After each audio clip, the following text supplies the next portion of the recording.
अस्सलाम वालेकुम। कैसे हैं सब लोग? आई होप सब ठीक ठाक होंगे। मैं भी ठीक हूँ, शुक्र है अल्लाह का। तो आज मेरी बहन की घर है दावत और बस उसी की तैयारी चल रही है। वैसे ही उसने हम सबको बुलाया, गेट टुगेदर किया है। तो बस मैं बच्चों के कपड़े और अपने कपड़े रेडी कर रही थी, तो मैंने सोचा आप लोगों के साथ क्यों ना एक व्लॉग शेयर किया जाए।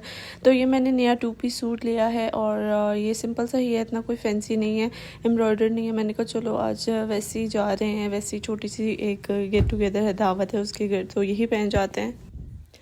और ये आजकल फ़ैशन हुआ है एक जैसे शर्ट और ट्राउज़र का, तो बस वो मैंने निकाला था, अभी प्रेस नहीं किया। और यहाँ पर मामा जो हैं वो अपने कामों में लगी हुई थी, उन्होंने मशीन लगाई हुई थी, तो ऑटोमेटिक मशीन है मामा के पास, तो उसमें तो आपको पता है काम वाले की ज़रूरत नहीं पड़ती, बस कपड़े डालो और ख़ुद ही धो लो। और यहाँ पर मैंने कहा क्यों ना थोड़ा सा काम कर लिया जाए, तो मैं यहाँ पर अनाया का बैग रेडी कर रही हूँ। ये उसका फ़्रॉक बैग के अंदर ऑलरेडी पड़ा हुआ था, लेकिन मैं ये नहीं लेकर जाऊंगी। एक एक्स्ट्रा सूट ड्रेस ज़रूर रखना पड़ता है बच्चों का, क्योंकि बच्चे जो हैं वो कभी अक्सर जो है वो कपड़े गंदे कर देते हैं, उनका पता नहीं चलता। तो ये मैंने उसके लिए शलवार कमीज़ निकाली थी, क्योंकि मैं उसको फ़्रॉक पहना के लेके जा रही थी, तो मैंने कहा एक शलवार कमीज़ रख लेती हूँ साथ। तो ये शलवार कमीज़ भी अभी प्रेस होने वाली थी और ये मैंने एक क्रीम रख लिया है उसके लिए साथ, और वाइप्स रखे थे और पैम्पर वगैरह रख लिए थे। तो बस अनाया का बैग रेडी हो गया था और पहले ही बच्चों की तैयारी कर ले बंदा, और इस तरह के छोटे छोटे काम कर ले तो टाइम बहुत सेव हो जाता है। वरना अगर एंड पे छोड़ दो तो फिर या तो तैयार हो सकते हो आप, या फिर ये चीज़ें कर सकते हो। तो ये बच्चों के शूज़ वगैरह भी मैंने सारा कुछ जो है वो रख लिया था और ऑलमोस्ट तैयारी हो गई थी। और इस वक्त बहुत भूख लग रही थी, मैंने सोचा पहले अनाया का फीडर जो है वो बॉईल कर लूँ। और एक रात पहले मामा ने जो है आलू की भुजिया बनाई थी, लेकिन वो हमने नहीं खाई क्योंकि हमने बाहर से पास्ता ऑर्डर कर लिया था। और फिर मैंने मामा से कहा कि अभी जो है वो राइस खाने का दिल कर रहा है आलू की भुजिया के साथ। तो बस मामा ने इकट्ठे ही जो है वो इसमें पानी डाल के राइस को कहा कि चढ़ा देते हैं और ये कुक हो जाएंगे तो हम ये खा लेते हैं। और अजान फरमाइश कर रहा था कि उसने फ़्राइज़ खाने हैं, और वैसे तो वो बहुत कम कोई फरमाइश करता है, वो तो उसको होता है कि मुझे ना ही कुछ खाने के लिए दो, बस चिप्स दे दो, जूस दे दो। हालाँकि मैं चाहती हूँ कि वो अवॉइड करती हूँ कि उसको ये वाली चीज़ें दूँ, क्योंकि उसका गला ख़राब रहता है, उसको टॉन्सिल्स का मसला है। तो बस डॉक्टर ने उसको कहा हुआ है कि आप बाहर की ये चीज़ें अवॉइड करें, घर में फ़्राइज़ भी खाए, सारा कुछ खाए, लेकिन बाहर का कुछ ना खाए, फ़्राइज़ वगैरह बॉटल वगैरह से परहेज़ करें। और यहाँ पे मैंने भी अपना खाना डाल लिया था और बहुत मज़ा आया मुझे आलू की भुजिया के साथ खाना राइस खाने का, बहुत इंजॉय किया मैंने तो।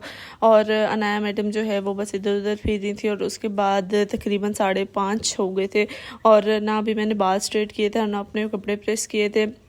तो बस वो फटाफट किया और फिर हम लोग निकल गए। और सैटरडे का दिन था आज और नेक्स्ट डे संडे था, और संडे को मैंने वापस अपने घर भी जाना था। तो बस मेरी बहन ने कहा कि आपके होते भी जो है वो एक दावत छोटी सी और गेट टुगेदर रख देती हूँ। तो हम बस ऑलमोस्ट पहुँच गए थे उसके घर, और उसकी मैसेजेस पे मैसेजेस आ रहे थे कि आप लोगों ने कब तक आना है। तो बस हम लोग टाइम से ही जो है 7:45 तक उसके घर पहुँच गए थे, और ये खूब तैयारियाँ उसके घर में चल रही थी।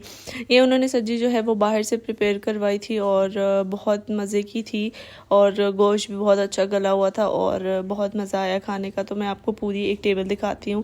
तो ये जी पूरी टेबल है, इसमें चप्पल कबाब थे, और ये दही पकौड़ियाँ हैं, और ये मटन कढ़ाई का सालन है, और अचार चिकन का सालन है, और ये सब्जी है, और ये भी चप्पल कबाब हैं, और ये मटन चॉप्स हैं, और ड्रिंक्स हैं। बहुत मज़े की सारी चीज़ें बनी हुई थी, बहुत मज़ा आया। और ये एक टेबल उन्होंने सारी इस पर प्लेट्स वगैरह रखी हुई थी।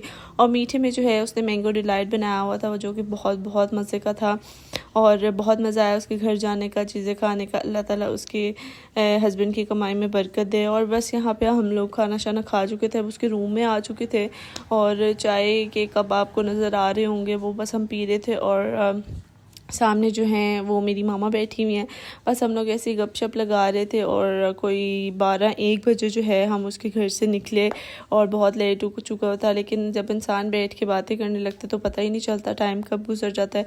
लेकिन बहुत अच्छा टाइम, क्वालिटी टाइम हमारा स्पेंड हो गया। उसके बाद हम निकल गए और घर चले गए। बच्चे भी अब फुल आवाज़ार हो रहे थे नींद से। आपको वीडियो अच्छी लगी हो तो लाइक, शेयर और सब्सक्राइब ज़रूर कीजिएगा। थैंक यू, अल्लाह हाफ़िज़।